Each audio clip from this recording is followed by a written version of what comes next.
Hey there, everyone. Before we start the show, we here at Popcorn for Dinner want to give a big shout out to our good friend and illustrator, Kyle Kedzik, for helping us celebrate making it to 40 episodes with some brand new custom artwork, which is now up on all of our social media accounts. We love it. We hope you love it. And if you're looking for some new custom artwork for your business or project, you can look him up on Facebook at Kyle Kedzik, or even drop him a line at kylekedzik@gmail.com. That's KYLEKEDZUCH@gmail.com.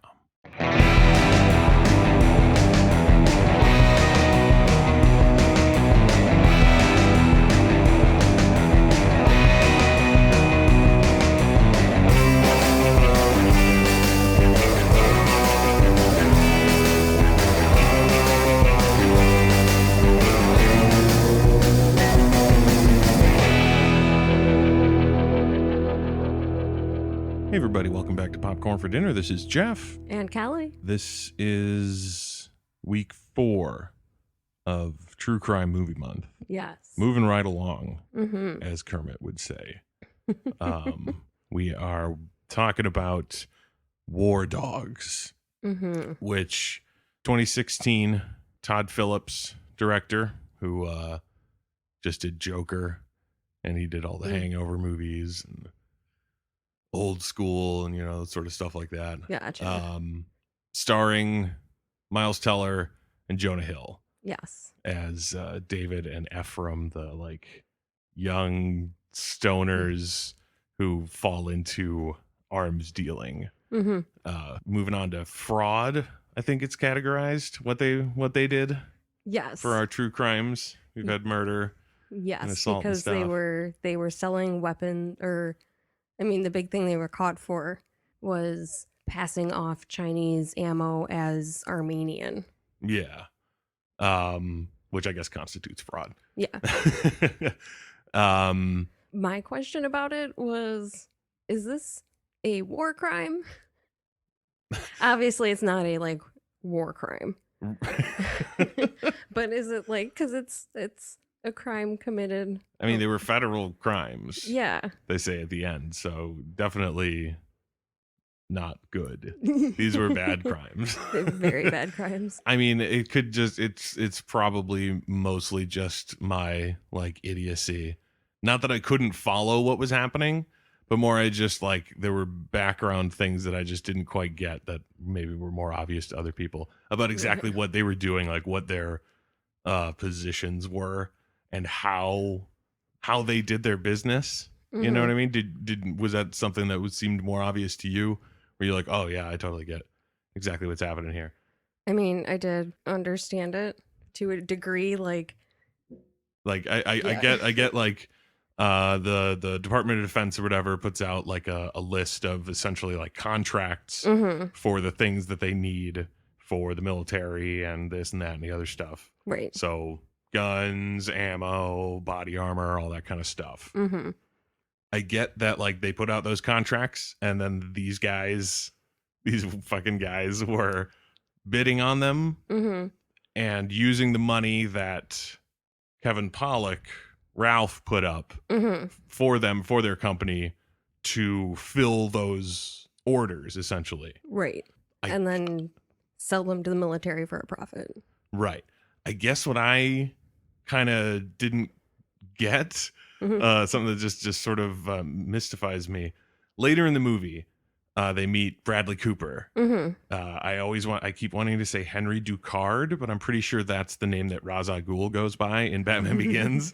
It is Henry. Yeah, it's definitely Henry, but I keep getting the last name wrong, and I forgot to look it up. But they meet with him, and he has the big old giant storehouse in Albania full of weaponry for them to sell. And Jonah Hill brings up a very good point. And he says, you have all this shit. Why aren't you just filling this contract? Yeah. Henry's answer is because he's been blacklisted and he cannot sell to them anymore. Yeah. So it's okay, whatever.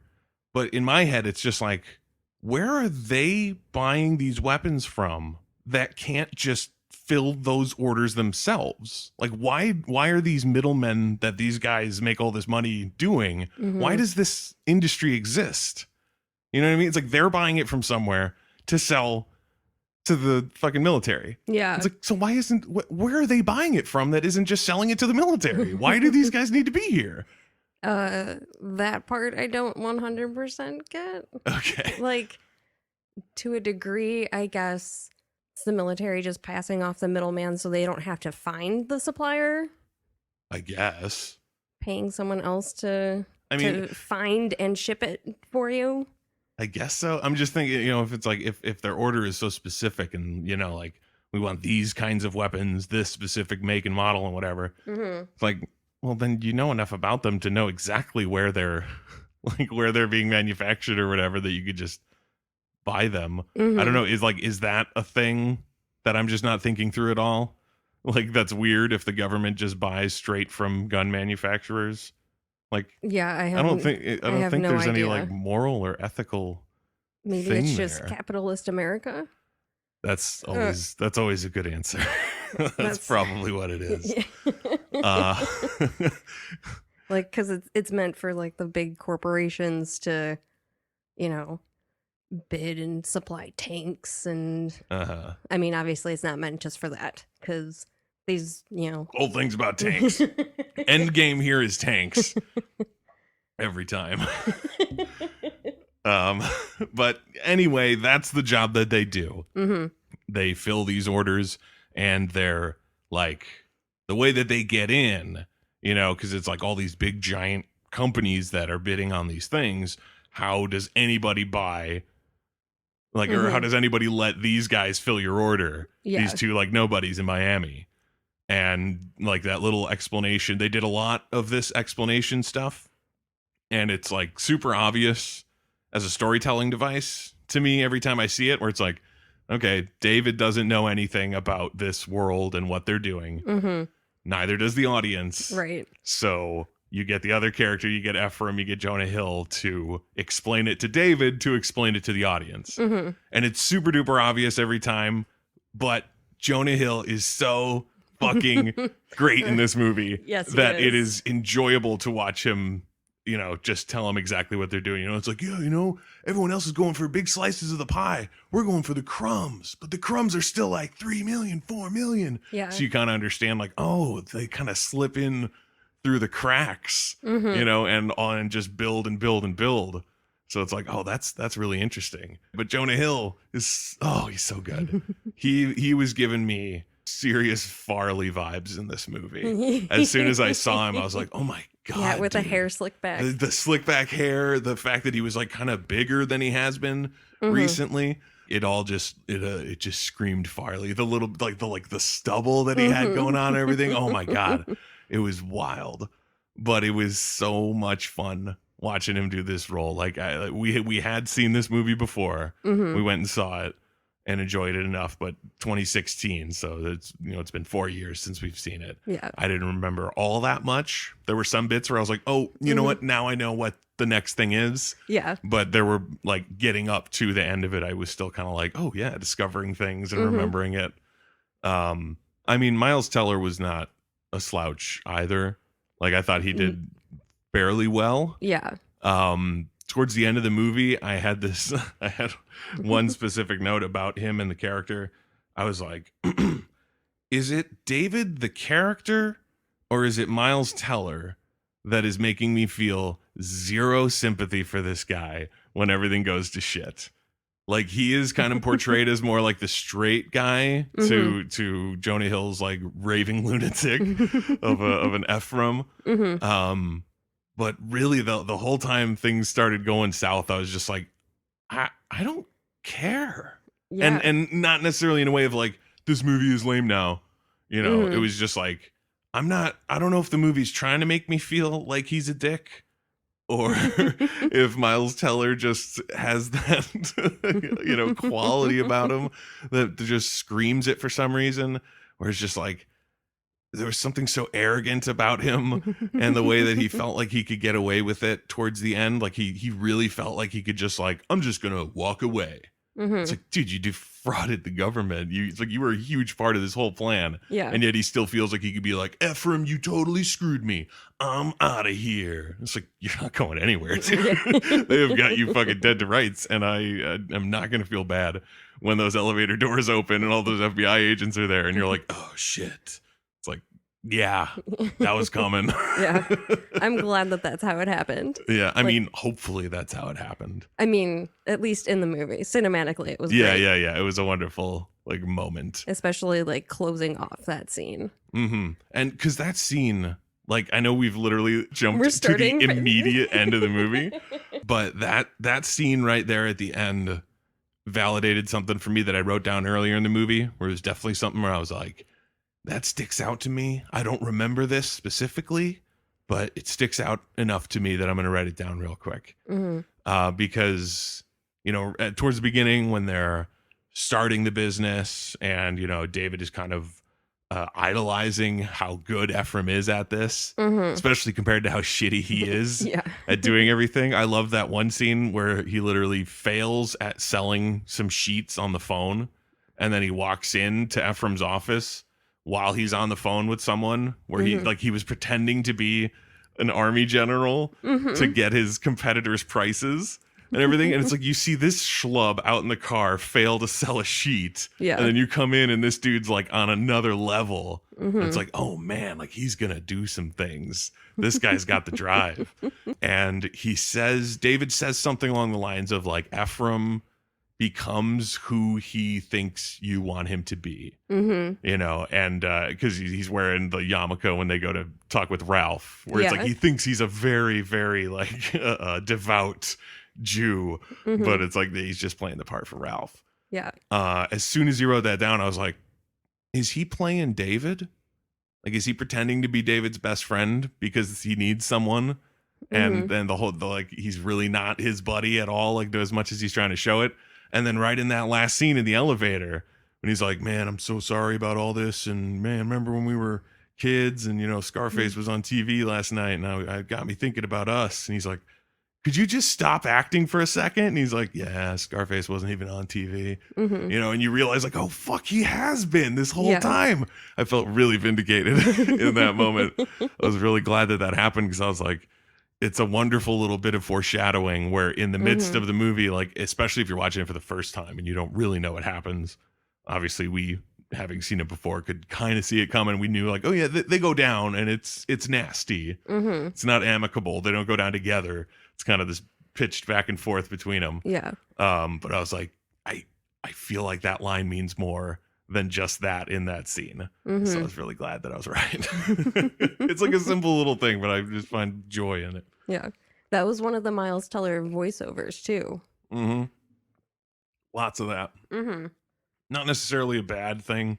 Mm-mm. Sort of Goodfellas-esque, you know?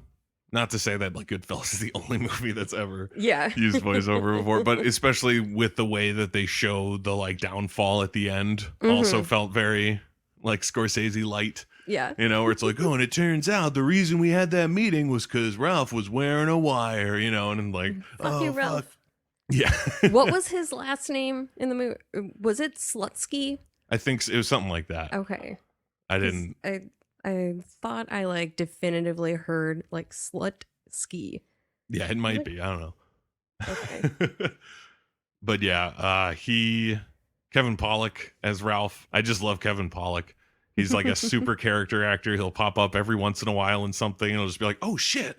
Oh yeah, Kevin Pollak. And I love him in everything. He's in Red State. He's one of the guys with Goodman, John Goodman, on the like ATF or whatever that are taking out or Nice. checking out the house at the end.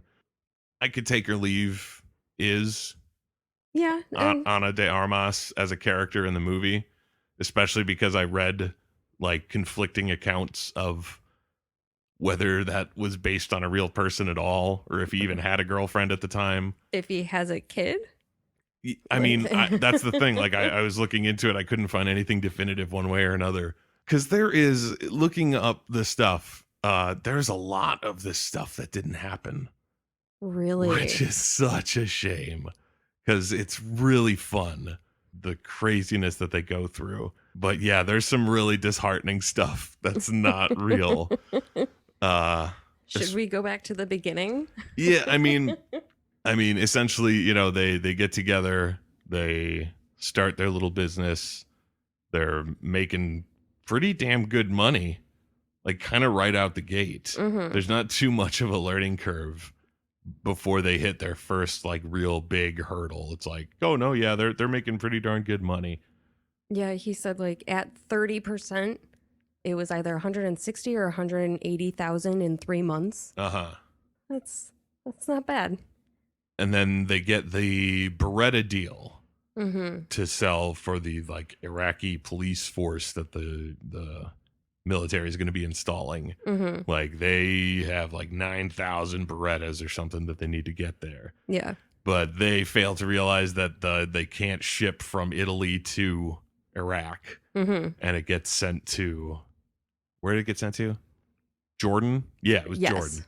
Yes. It gets sent to Jordan, Mm-hmm. and then they have to personally fly out there and accompany the guns on the truck through Jordan into Iraq Mm-hmm. to get it to the military on time and get paid a huge amount of money. And it's like the thing that puts them on the map. Yeah. Can we talk about that trip for a sec? Yes. The fact that they have to drive it there because they can't get the permit to fly it out. Mm-hmm. That's where the whole I'm pretty sure it was in the trailers. Like, we're gun runners. Let's run some guns. Yeah. This is a great line. Yeah. It's a good trailer line too. Oh yeah. They were calling the guy Marlboro, right? Yeah. Okay. I'm sure it was like, his real name is unpronounceable to you fucking idiots. So he gives the border guards cigarettes. So he's the cigarette truck guy. So just call him Marlboro. Which I kind of loved. Yeah. Their little like sort of relationship with him. It's like, 50-50. He clearly doesn't know what 50-50 means. 50-50 we die? Yeah, 50-50. And then them fucking hightailing it away from the gas station without him when the fucking like insurgents or whoever were coming after them. And they drive the truck out, and then the fucking U.S. Army shows up and scares them off or whatever they do. I don't know. They drop bombs on them or something. I don't remember. Yeah, I don't shot them up. I don't know. Yeah, but like save their ass. They drive the truck in. They are total badasses, and like everyone wants like pictures with them and stuff. And like literally like couldn't have gone better. I mean, he did stop in Fallujah. No, yeah. The fuck stops in Fallujah for gas? That's pretty brilliant. Especially because of the fact that Miles Teller was like just on the phone with his girlfriend. And she's like, where are you? And he's like, oh, we're in the lobby of the hotel. It's like, actually, he's in Fallujah. Yeah, that's not really the same thing at all. As the hotel in Jordan. Yeah, exactly. They get back to the army base. Yeah, they kick its ass. The fucking Santos, the captain or whoever, who's been like on their ass, calling them about the order not coming in, like gives them a huge like congratulations, like good fucking work, guys. Like, yeah, that was fucking great. And they feel like badasses. And I think it immediately goes into like a montage of them buying expensive things because they made so much money off the deal. Yes. None of that happened. Really? Yeah. That's a shame. Yeah, absolutely none of all of that happened. I mean, I can understand the whole, like, they didn't actually drive, the guns from Jordan to whatever. Like, I can understand that being fake. But all of that? Yeah, like they very well could have had an issue with sending the Berettas somewhere and had to figure out a way to get it to Iraq. But it all happened like behind computer screens. Like they were never ever in any actual physical danger, barely. And that, yeah, exactly.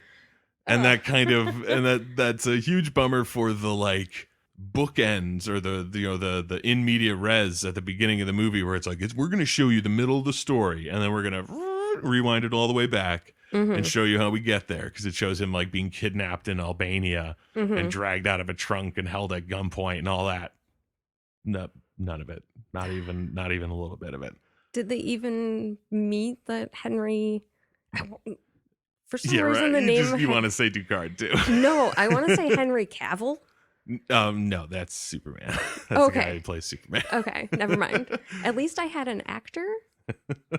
Yeah, there was a real like Swiss army arms dealer guy named Henry something. Okay. Who did exist and got them, like that whole thing kind of happened. Okay. Like that is how they went down, where it's like they bought a bunch of ammo from him.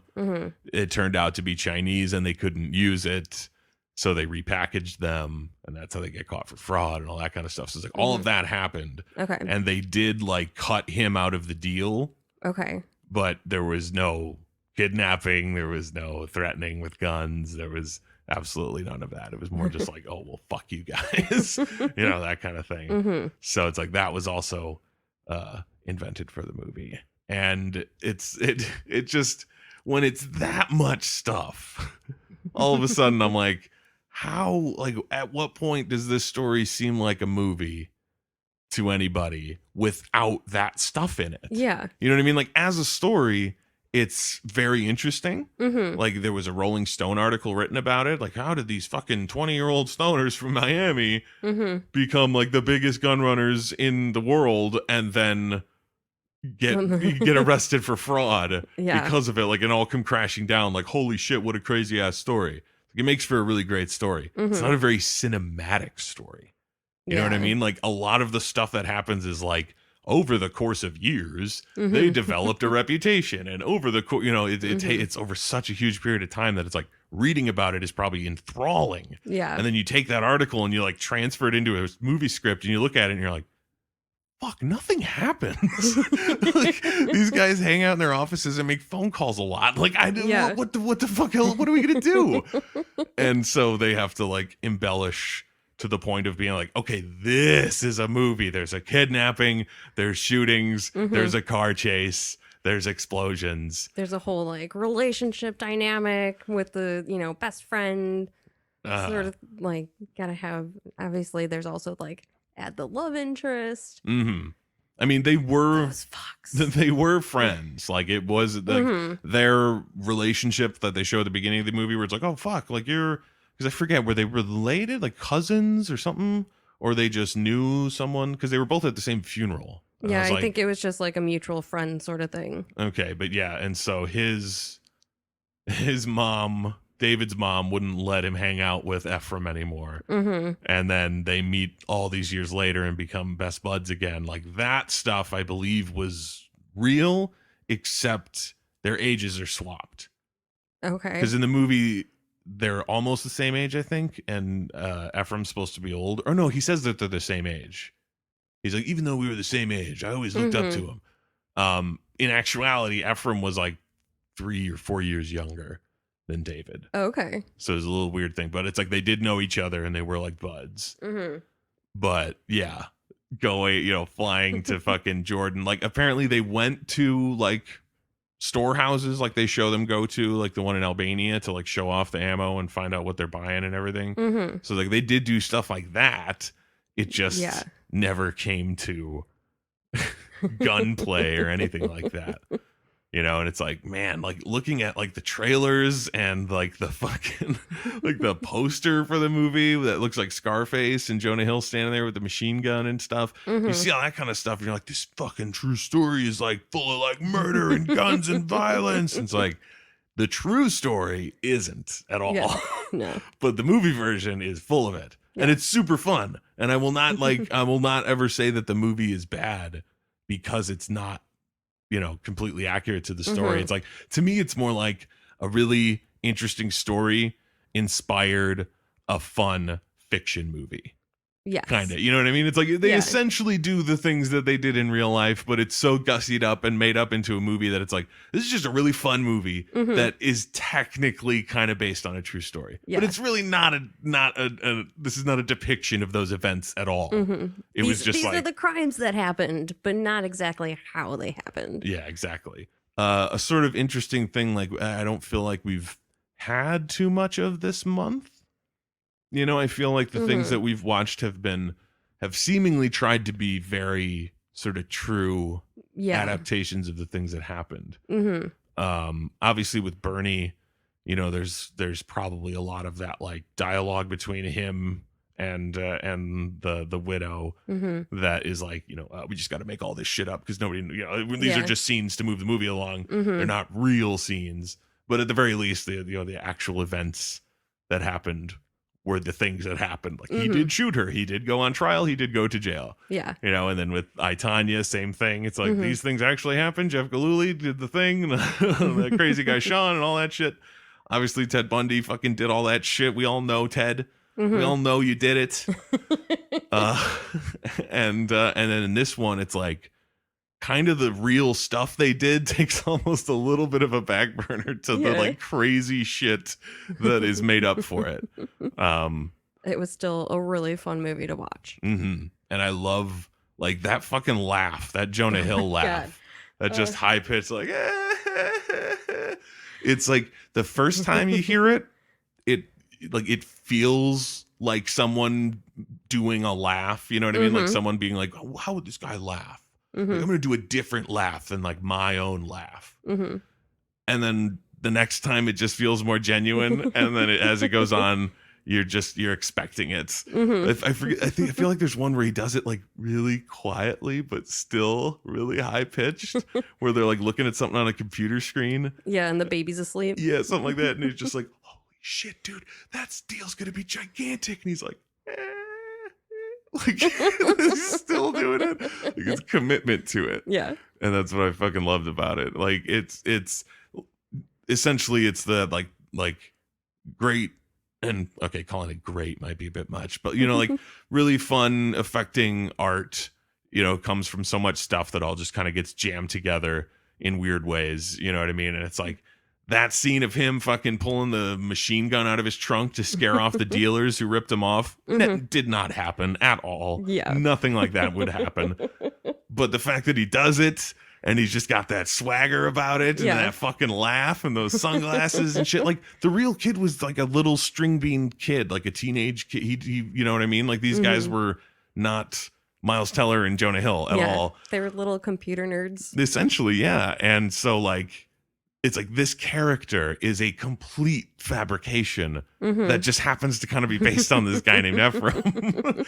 You know what I mean? Like, but it's that moment is so fucking cool, and I feel like it's sort of like the like, not necessarily standout moment of the movie, but like just the like an iconic moment from the movie. Like if you saw this movie, you remember the scene when he pulls the machine gun out of his trunk and just starts spraying in the air to spook off those drug dealers and starts laughing and everything. Like it's so imprinted in your mind, and I'm sure it's in the trailer too.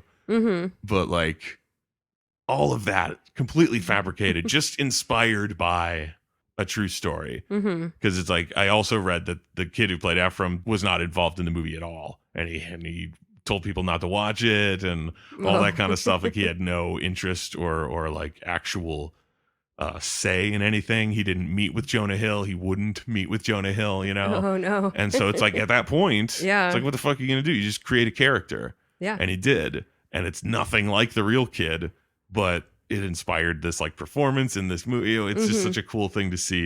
Where it's like, it's not trying to be a 1-for-1 recreation of events. That's just sort of a skeleton for all this weird, crazy acting shit to happen. You know, which is great. Like, it's great when a movie like this that has so much sort of like story where it's like, and then we're going to get you to this part, and then this is going to happen here, and this is why this is going on. And you kind of get caught up in the rush that if the movie doesn't really have really great performances, you could almost miss that because you're just like, oh, and then we're going to the next thing. And then this is happening. You don't really realize it's like, they're kind of half-assing it. But it did not feel like half-assing it at all in this movie. No. I felt like everybody was really bringing it. Trying to think if there was I was like, who the fuck else was in this movie? Because it's like Jonah Hill, Miles Teller, Ana de Armas as Miles Teller's possibly fictional wife. Which is just crazy not to know. Girlfriend, fiance, wife. Yeah, all that sort of stuff. Sort of the like moral center of his character. Mhm. It's like if there wasn't somebody there, or if there wasn't like some form of like good that he has in his life, then it would be really, you'd almost, there'd be absolutely no opposition to him just like diving in Yeah. to that world. And so it's like, yeah, if she didn't exist, she needed to exist. Yeah. Like there needed to be something there, even if it might be a little cliche of like, oh, he's got a baby at home, but he's getting shot at by gangsters, or being held at gunpoint. Like, oh, this beautiful life, he's going to destroy it. It's like he might not have had all of that they show in the movie, but to make it work and to have that counterpoint to that charm that Ephraim brings, where it's like it's so easy to see, why that character would go in with Jonah Hill's Ephraim, of just like, this dude knows what he's fucking talking about, and he may be a dick and he may be abrasive. I love that scene when they're like building the company and they have all those like interns or people with them and everything, and someone asks, what does AYE stand for? And he's like, it doesn't stand for anything, it's like IBM. AEY, whatever. It's like, yeah, it doesn't stand for anything, it's like IBM. And the one dude corrects him on what IBM actually means, and he just fucking fires him on the spot. That was amazing. Like, again, sure, it didn't happen, but that was one of my favorite parts, and just especially because of the the way that he says it. So he says, "Get the fuck out of my office, you fucking nerd." Like, he is still underneath a like immature frat boy kind of guy. Like, he's not even all business when he's like the head of a big huge business. Like, he's still just a petulant dick. Like, fucking nerd. Because he would have been like, I don't even know, were like the ages accurate? Like, were they in their early 20s when it happened? Yeah, like that was definitely a big part of the story, is how young these guys were that like did all this. So that was a huge hook of it. So I mean, obviously they were playing younger than they are. Yeah. But Hollywood. Yeah, Hollywood. Just having that frat guy persona makes sense for the age that he was at. Yeah. Like, even if the real guy wasn't, the real Ephraim wasn't that persona. Yeah, exactly. Still makes sense for the character. This character though. Totally. And what I really like too is like, it's not necessarily super similar to Wolf of Wall Street, in the ways where it's like, obviously I said it's kind of Scorsese light, so it's like it's a little bit like Wolf of Wall Street. But for the most part, it's they're very different kinds of stories. Yeah. And I just loved the way that, like, they're such different characters that never for a moment did I think of Donnie from Wolf of Wall Street while I was watching this. Where it's like, it's Jonah Hill again in like a semi-serious role based on a true story, and he's a guy making a shitload of money kind of unethically with his hair slicked back. Yeah, like it's like, there's on paper and there's he's snorting cocaine. Exactly. It's like, on paper there's a shitload of overlap, but you're watching the movie and not once did I think of that. No. And I love Wolf of Wall Street, so it's like I think of Donnie all the time when I see Jonah Hill. I'm always like, me agreeing to not thinking of it at all is a lie. Because I did have a note. Was this before or after Wolf of Wall Street? After. Okay. I couldn't remember. Wolf Walls was 2013. And then this was 2016. That's how I wrote it in my notes too. Wolf Walls. But yeah, I mean, it's a really fun movie that I kind of forgot how fun it was. And, it really is a bit of a shame that just like, if you take out all the stuff that didn't happen, you're not left with a very interesting movie.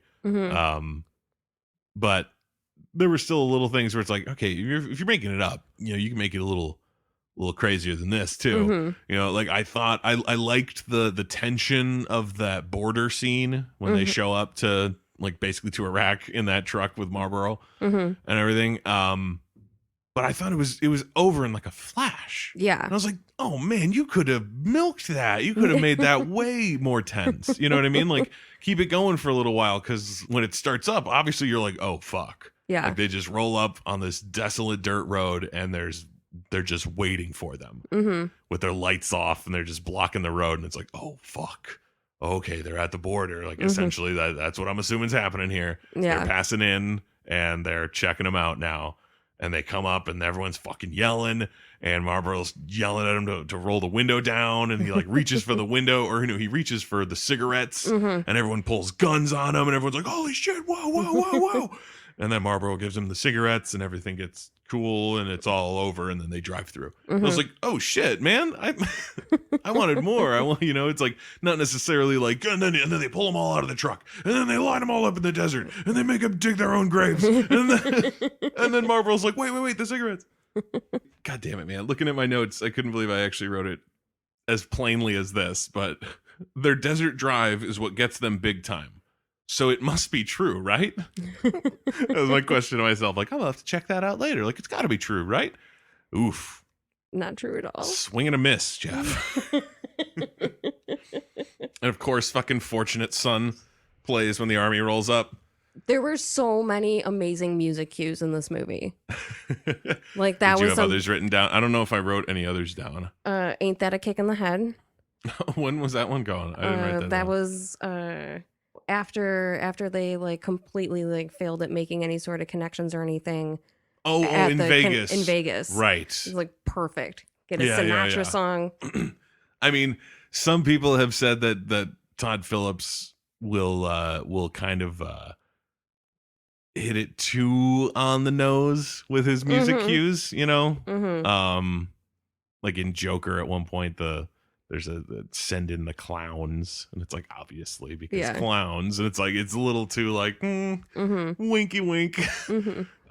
I could definitely see that. I felt that on Fortunate Son. I was like, really, really, Fortunate Son, really? Yeah. Again, we needed another one.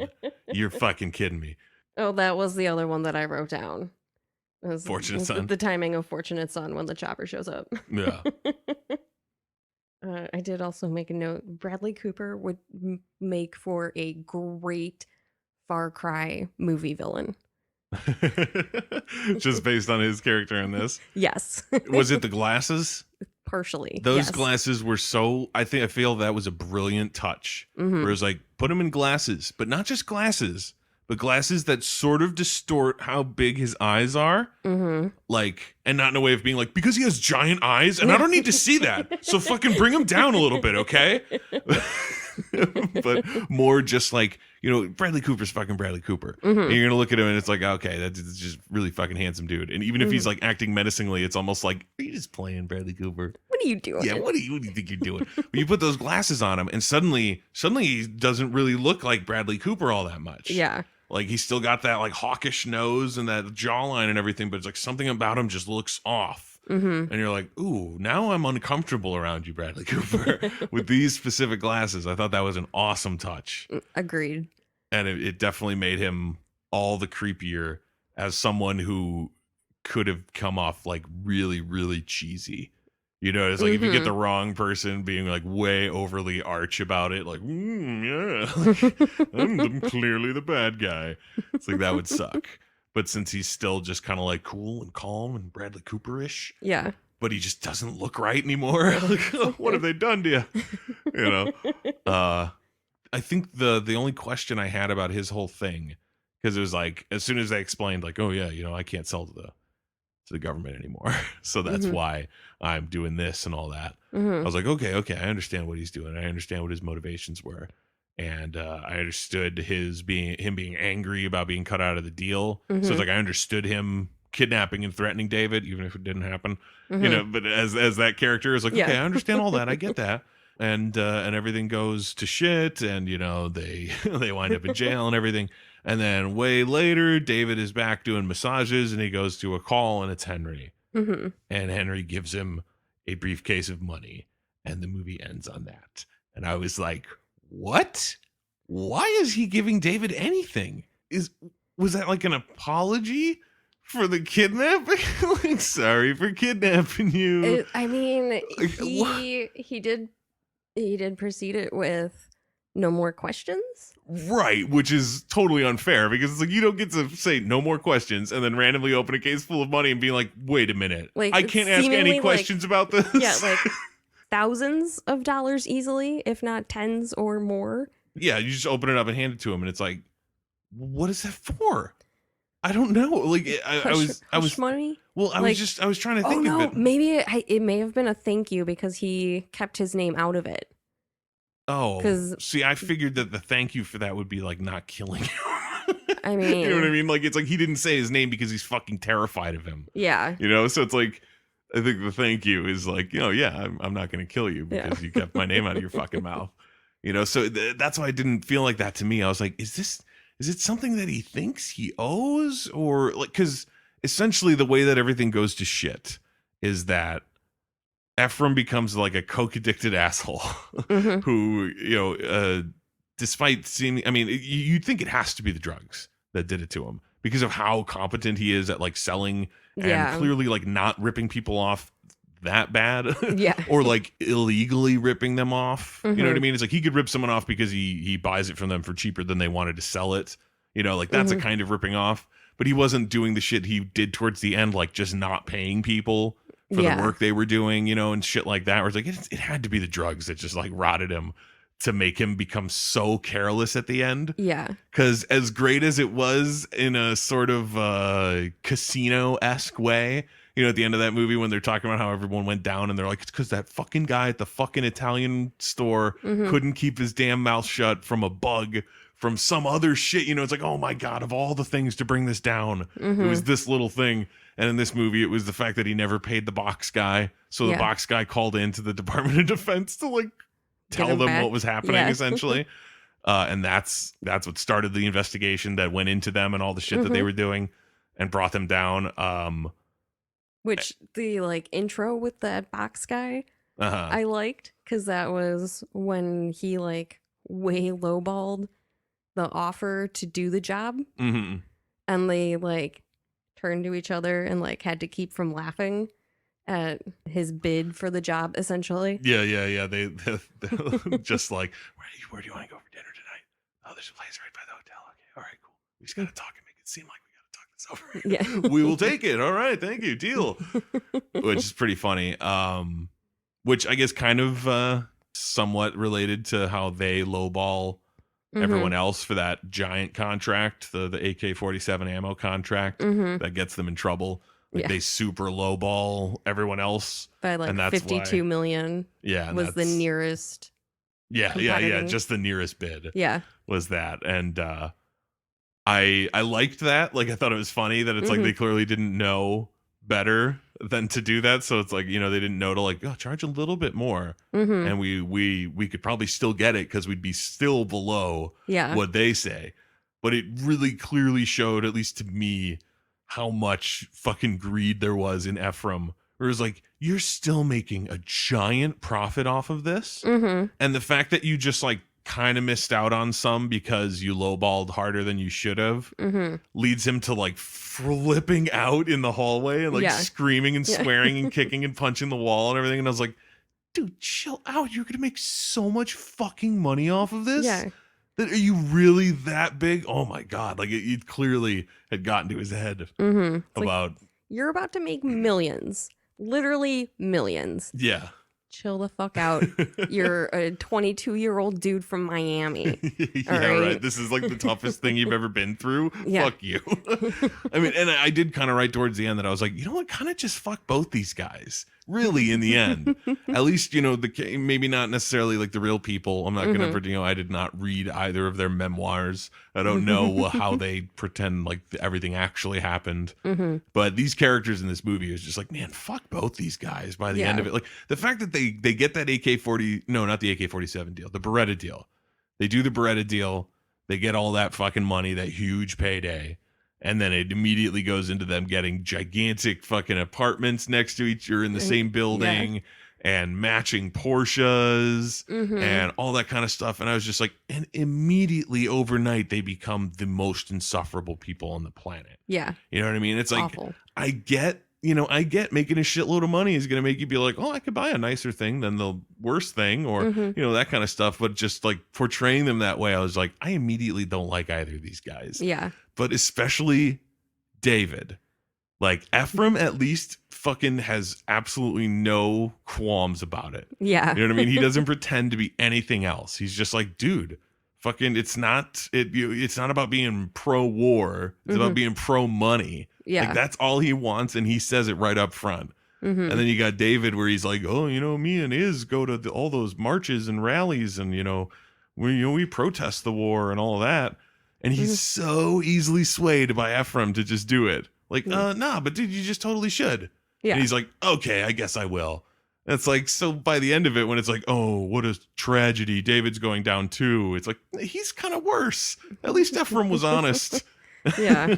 At least he knew what he was getting himself into, like, without any kind of like backpedaling on it, or like, oh, maybe I should step away. It's like, he was in it till the end. Yeah.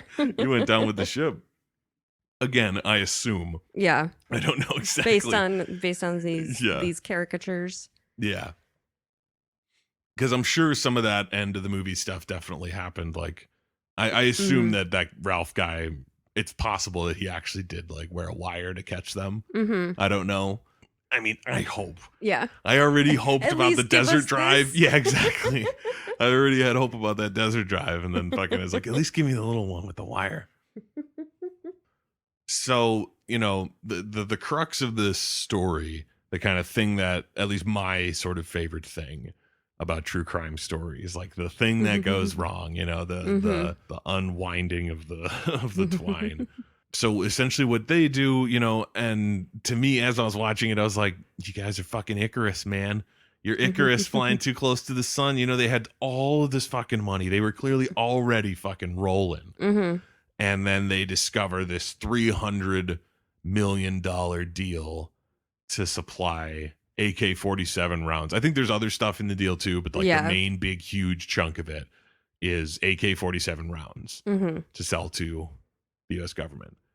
And they love it, you know what I mean? Like they want it really bad. But it's like, you guys are so fucking loaded already. Yeah. And you're going into this and you're hoping to do it, and then you fucking, because they look all around because there's nowhere to find them anymore, really. It's like one of the big reasons it's such like a big deal is because it's like they don't make them anymore, and you got to find, stockpiles of them or whatever the fuck. However, they're trying to find the ammo to fill the order, and they can't do it. Yeah. But that's when Henry Ducard, whatever his fucking name they give him, that's when Bradley Cooper shows up. And he essentially tells them, like, I have a huge warehouse full of those fucking bullets, and I will sell it to you like 10 cents on the dollar or something like that. Like a super great deal for them. And they go out there and they look at it and everything looks cool. They go through with the deal. They put their fucking like spreadsheet together, I think I'm getting mixed up in terms of how they do it.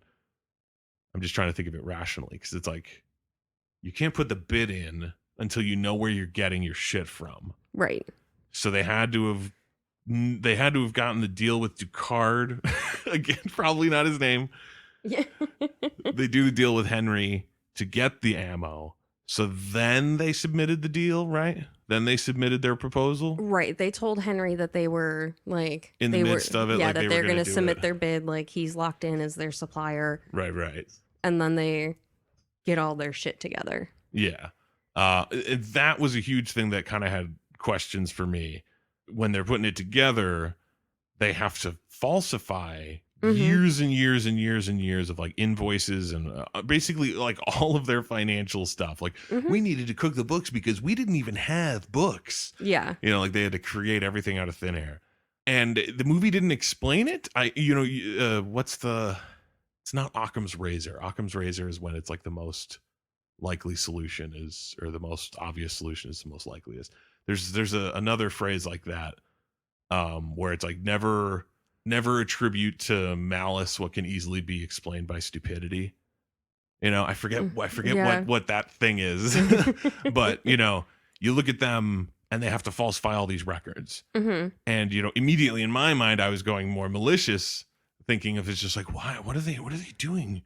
Like, why don't they have financial records? Like, why do they have to create this stuff? Why don't they have it? What about what they've been doing has been under the table enough that they need to not keep track of it? I didn't get it. And then I'm like, maybe they just didn't because they're so fucking stupid. Like they're a bunch of stoner 20-something idiots and they just didn't have it. Yeah. But that seems kind of odd to me because it's like, but Ephraim clearly knows what like they're doing with all this. Like he's the one who knows about the site and how to do it and how to make bids and all that kind of shit. Like he has to teach David how to do everything in this. Yeah. So it's like, how would he not know that you need to keep track of it? It's like, unless it's like, oh, he got so stoned he forgot. You know? Maybe they just never expected to go after a bid that large. It seems crazy that they wouldn't have it ahead of time unless they like had to not have it because something was illegal. I don't know. I might have missed something there. I don't know if that really happened. But really, I mean, that was sort of a like that's really not the linchpin to why they go down though. It's not like their taxes do it or you know their financial statements do it. It's really more the fact that they get to the warehouse because they went there once and they looked at a few bullets and the bullets worked and they were like, these are cool, we'll take them. And then they get there and not even they get there because then Ephraim becomes a real piece of shit and he stops going with. Yeah. And it's just David going to Albania. Going to Albania for like weeks and weeks on end. He notices that they're all Chinese. And it's like, oh, fuck. Like, we can't sell Chinese shit to the American government. Yeah. That's not how it works. Like, you know, there's fucking like sanctions and shit and embargoes and all that. Like, you can't do it. So they realize that they're fucked. Like, they just spent all this money on all this shit that they now cannot sell and they cannot fill their order to the government, which is like a huge thing because they say earlier in the movie, like, they'll get blacklisted essentially if they fuck up an order. You know, they figure they have to do something. I'm almost certain that this is like true to story, that like this is the shit that happened. The whole rebagging, their whole big plan, well, Ephraim's big plan, where it's like, okay, we're just gonna take them all out of their boxes and shit, and we're gonna put them all in plastic bags and put all those plastic bags in cardboard boxes, and that will be what we ship out.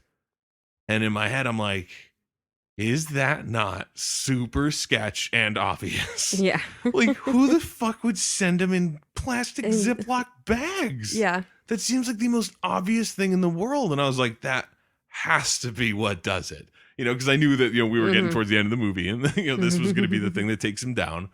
So I was like, it has to be that they're just so fucking arrogant that they're like, no, yeah, this will work. And then they send it in and the government's like, what the fuck? Yeah. And looks into it and figures out what's happening. But then they say that the first shipment goes off without a hitch. Yeah. And I was like, then how does this go down? If that's acceptable, you know what I mean? Like, they're just going to keep doing that for the rest of the order and everything's cool. Like, how could this possibly go under? And then once I realized that it was going to be the box guy, like the guy who had his guys boxing all that shit, when he mentioned to David that he hasn't been paid yet, you know, I was like, that's really it, isn't it? Like, I had totally forgotten, but in that moment, I realized I was like, that's the fucking thing. Ephraim is such a dickbag that he just refuses to fucking pay the dude who is doing literally all of the dirty work for your fraud. That is somehow passing muster with the government. It was crazy to me. That's an acceptable way to ship ammunition, apparently. Yeah, it just seems the craziest, sketchiest thing. Like opening that first package as whoever it is that like accepts these things, like opening it up and being like, these are bullets in Ziploc bags. What is going on here? What are we supposed to do with these? Like, this is insane. How are we going to transport them? Dump them into the bullet bucket? Yeah, really. Like, how are we going to transport them out of here without a good place to store them? You know, like, you'd think they'd be pissed about it, but apparently everything is all cool. They just give a bag to each soldier that has an AK, and everyone just carries a Ziploc bag of bullets with them. You know, just in case. And not even the good Ziplocs that have the like zipper. It's the ones you have to like press yourself that never close ever. Stupid crimp. And that's how they go down. Is not paying the fucking guy that lowballed them. Yeah, he wanted $100,000 US. Yeah, it's like they were already fucking him without him knowing it, and then they're like, "By the way, we're also gonna fuck you to your face." Like, man, the arrogance. And I can only assume that that's like true, just based on like not to be ageist or anything, but just based on the ages of these guys and how young they were getting into this business. I can only imagine that at a certain point they were just like, I'm fucking untouchable. Look how fucking rich I am.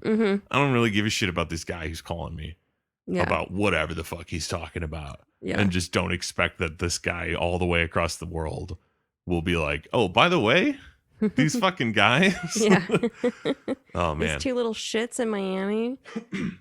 I mean, overall, I did really enjoy the movie. Like, as much as the story might be fake in almost every place, Exaggerated. as a movie itself, it was actually a really fun crime caper sort of thing. Like, I will always love one of those like corrupt thing goes down by the end. You know, like everything going to shit. Kind of deal is always kind of a fun story, at least for me. Like, oh, how did it happen? How did it happen? This one had a pretty good one. Yeah, that's a great little like fly in the ointment that you totally forget about. Like, oh, and then the guy that they never paid. Oh, those idiots! Oh my god! And it was nice to mix it up with a different type of crime. And sorry, I was just looking at my notes to see if like there's any other little last thing. Fucking 70 federal crimes, 4 years in prison for Ephraim, and David gets house arrest. Like, fuck these guys. Yeah, right? Like, good God, you fucking do 70 federal crimes. And I know that a lot of them are just like, you know, stacked on top of each other. It's like, by doing this, you also did this. So, you know, and it's not like they did 70 separate felonies, like, and then they murdered this guy, and then they, you know, it's all based on what they were doing, but still 70 federal crimes. Yeah. And you go to jail for 4 years. Are you fucking joking? And that like, is absurd. Defrauding the US military and the US government. Like that doesn't seem like it should be just a wimpy sentence. Yeah, I mean, considering that it's like the person that you defrauded is the one who's going to be punishing you, you'd think it'd be worse, you know? Like, you know, if you defraud somebody and then you go to court and then the court tells you like, hey, this is what you have to do, you know, this is your sentence now. But in this case, it's like, so I fucked with the US government and in doing so committed a federal crime and will go to federal court and be tried by federal judges that I just fucking defrauded. You know what I mean? Like, it's just like, you'd think you would get your ass handed to you for that. Yeah. And they just got to slap on the wrist. That's fucking nuts. They still can't place any bids though. Yeah, until next year. Did they say it was 2021 when they can 2023. Okay, so they're a few years away from being able to do it again. It's like there's a fucking statute of limitations on it. It's not for life. Fucking Tanya Harding can't skate anymore. Yeah. These guys just have to wait a little while and then they can fucking defraud some more people. Oh well. So that's going to wrap up week 4 of True Crime Movie Month. We've got one more left because there were 5 Fridays in May. And so we get one more and we are going to bookend True Crime Movie Month with Jack Black. Yes. We are going to watch The Polka King on Netflix, which is another just a crazy, weird true story. I saw a trailer for it maybe like last year or something like that. And I was like, oh my God, Jack Black. He's playing this like Polish guy or Polish or German or something like that. I forget exactly. But he's like a true like polka artist guy. Okay. And then he gets involved. I think this is fraud too. But he gets involved with something where people are giving him money for something.